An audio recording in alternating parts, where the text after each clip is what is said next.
Hello friends. तो UP triple S C ने one दरोगा का सिलेबस लॉन्च कर दिया है। तो हम बताएंगे आपको कि इसमें कौन कौन से टॉपिक पढ़ाए जाएंगे और इसमें कौन से टॉपिक आएंगे। और इसमें टोटल 25 टॉपिक हैं और 100 नंबर का एक पेपर है। 1/4 की नेगेटिव नेगेटिव मार्किंग है। और जल्दी यूपी ट्रिपल एस सी इस पे कट ऑफ जारी कर देगा और आपको एग्ज़ाम में कम ही समय मिलेगा। और मैं आपको टॉपिक बाई टॉपिक फिर पढ़ाऊँगा बाद में। पहले आपको सिलेबस के बारे में बता देना चाहूँगा। तो चलिए डिस्कस करते हैं इसमें। पहला आपका टॉपिक है राष्ट्रीय वन नीति। आपको दिख रहा होगा फ्रेंड्स, ये राष्ट्रीय वन नीति है। देखिए, तो उसमें राष्ट्रीय वन नीति हमारी पहली कब आई थी, दूसरी कब है, और 2021 में एक और वन नीति बन के आई। तो हम उसके बारे में आपको टोटल बताएंगे। और उसके बाद फ्रेंड्स दूसरा टॉपिक है राष्ट्रीय वन्यजीव कार्य योजना। ये देखिएगा, इसको हम बताएंगे राष्ट्रीय वन्यजीव कार्य योजना में क्या क्या होता है, जाके कैसे कैसे मैन और जीव जंतु का कॉन्फ्लिक्ट होता है। उसके बाद फ्रेंड्स हम तीसरे टॉपिक आते हैं। तीसरा टॉपिक है आपका राष्ट्रीय उद्यान और पक्षी अभ्यारण्य, यानी इंडिया के अंदर कितनी राष्ट्रीय उद्यान और पक्षी अभ्यारण्य, उनके बारे में बताएंगे जो अभी मेजर डेवलपमेंट हो रही हैं, जैसे कि जैसे ऐड होते जा रहे हैं। और ये बताएंगे कि राष्ट्रीय उद्यान और पक्षी अभ्यारण्य में क्या अंतर होता है। अब आगे टॉपिक हमारा राष्ट्रीय वन और संरक्षित वन। फ्रेंड्स ये देखिए टॉपिक चौथा नंबर। तो आरक्षित वन और संरक्षित वन में क्या बेसिक डिफरेंस होता है वो बताऊंगा मैं आपको। और आरक्षित वन और संरक्षित वन किन किन स्टेटों में पाए जाते हैं वो भी बताऊंगा, क्योंकि उनके नाम पूछ ले जाते हैं। अब पांचवा टॉपिक है पर्यावरण के प्रति संवेदनशील, यानी यानी सेंसिटिव सेंसिटिव जोन। तो मैं इसके बारे में बताऊंगा सेंसिटिव जोन क्या होता है, बफर जोन क्या होता है। ये डेप्थ जब में जाके पूछेगा। अब आगे टॉपिक है हाथी और टाइगर रिजर्व। तो फ्रेंड्स मैं बताऊंगा आपको कि हाथी और टाइगर रिजर्व कितने हैं इंडिया में, और प्रोजेक्ट टाइगर कब चला था और हाथी प्रोजेक्ट कब चला था, जिसमें माइक वगैरह ये एक तरीका है। और मैं टाइगर बताऊंगा कितने हैं इंडिया के अंदर, उनकी गणना कब कब होती है। और एनटीसीए के बारे में बताऊंगा, ये डेप्थ में जाके पूछेगा। अब टॉपिक नेक्स्ट है आपका इकोसिस्टम, इकोटोन और पर्यावरण पारिस्थितिकी संतुलन। तो टॉपिक आपको दिख रहा होगा फ्रेंड्स। तो इकोसिस्टम बताऊंगा मैं आपको, और इकोटोन में क्या क्या होता है। पर्यावरण पारिस्थितिकी बताऊंगा कि इस वर्ड की कैसे किसने दिया था और कैसे उत्पत्ति हुई। और इसका संतुलन यानी बैलेंसिंग कैसे चलता है। और नेक्स्ट टॉपिक आपको वन संरक्षण अधिनियम, भारतीय वन अधिनियम और वन्यजीव संरक्षण अधिनियम। तो मैं आपको फ्रेंड बताऊंगा वन संरक्षण अधिनियम, इसमें क्या क्या उसके कायदे कानून रखे गए हैं, और भारतीय वन अधिनियम कब आया था और दूसरा कब है।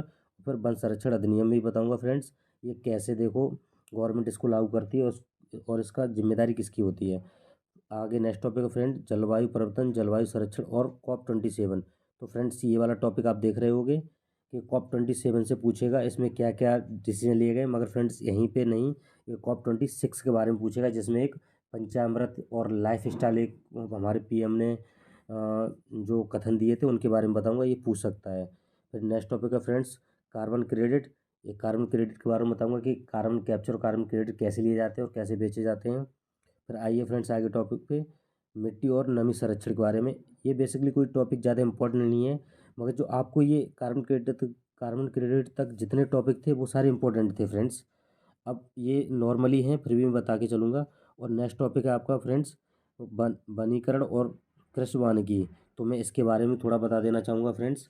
और चलिए अब नेक्स्ट टॉपिक पे बात करते हैं इसके बाद। तो नेक्स्ट टॉपिक दिख रहा होगा वन कॉलोनी।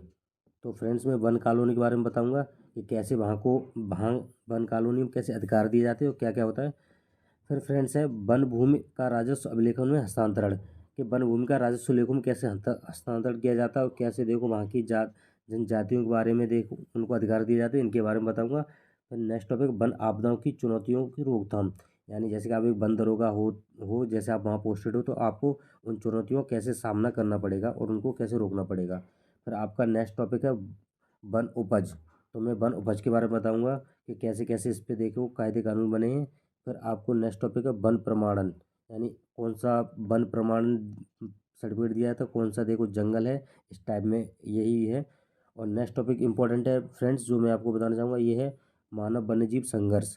यानी मैंने आपको पहले बताया था कि ह्यूमन और ह्यूमन और पशु वन्यजीव संघर्ष कैसे होता है, तो उनको रोकने के उपाय और तरीके कैसे गवर्नमेंट करती है उसको मैं बताऊंगा। फिर नेक्स्ट टॉपिक है वन निरीक्षक के कर्तव्य और शक्तियाँ, यानी वन दरोगा के कार्य क्या हैं और शक्तियाँ क्या हैं, इसके बारे में बताऊंगा।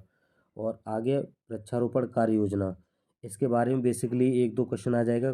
फ्रेंड्स इसको भी एक बार इस टॉपिक को भी देखते हुए चलना है। फिर नेक्स्ट है वन पर्यावरण और उसके लाभ फ्रेंड्स। तो ये देखिए वन पर्यावरण उसके लाभ क्या क्या होते हैं उसके बारे में बताऊंगा। और नेक्स्ट टॉपिक वन और वन्यजीव संरक्षण, ये आपका टॉपिक पहले ही वाला है, उसी में बता दूंगा मैं आपको। फ्रेंड्स क्या है कि इसमें मोस्टली टॉपिक ऐसे हैं जो एक दूसरे से समाहित हैं। ज़्यादा से ज़्यादा इंपॉर्टेंट आपके टॉपिक्स में 12 से 13 टॉपिक होंगे फ्रेंड्स। उसी पे हम लोग देखो डिस्कस करते रहेंगे बारी बारी, और आपको क्वेश्चन देंगे प्रैक्टिस के लिए, ताकि आप इजीली 90 से 95 क्वेश्चन कर सको। अच्छा फ्रेंड्स, में 2 4 टॉपिक और है उसके बारे में बता दूँ आपको। वन संरक्षण के लिए सरकारी कानून और नीतियाँ।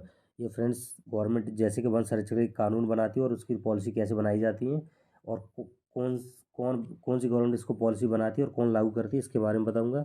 फिर नेक्स्ट टॉपिक भारतीय अर्थव्यवस्था में वनों का योगदान, यानी हमारे वनों का हमारी जीडीपी या अर्थव्यवस्था में कितना योगदान रहा है वो बताऊंगा। जंगल से जैसे हम लोगों को बहुत सारी औषधियाँ मेडिसिन वगैरह बनाने के लिए और लकड़ियाँ वगैरह मिलती हैं इसके लिए, और इससे कितना ऑक्सीजन वगैरह आता है, और क्या क्या कार्बन कैप्चर का भी इसमें ही मैटर समाहित हो जाता है। नेक्स्ट टॉपिक है वन पारिस्थितिकी फ्रेंड्स। तो यानी इन आपको ये भी टॉपिक इंपॉर्टेंट है। और नेक्स्ट टॉपिक है भारतीय कृषि प्रणाली और फसल चक्र। तो इसमें फ्रेंड्स आपको कृषि प्रणाली के बारे में जानना है और फसल चक्र कौन कौन सी होती है उसके बारे में जानना है। जैसे नॉर्थ ईस्ट में कौन सी फसल होती है, और उत्तर भारत में कौन सी फसल होती है, और दक्षिण भारत में कौन सी फसल होती है, तो इसके बारे में बताएंगे। तो फ्रेंड्स ये आपके 25 टॉपिक है, आप इनको लगा लीजिए अगर आपका टॉप के दायरे में आने वाले। जैसे आपके 65 या 70 अगर परसेंट है कट ऑफ, तो आप अपनी तैयारी शुरू कर दीजिए।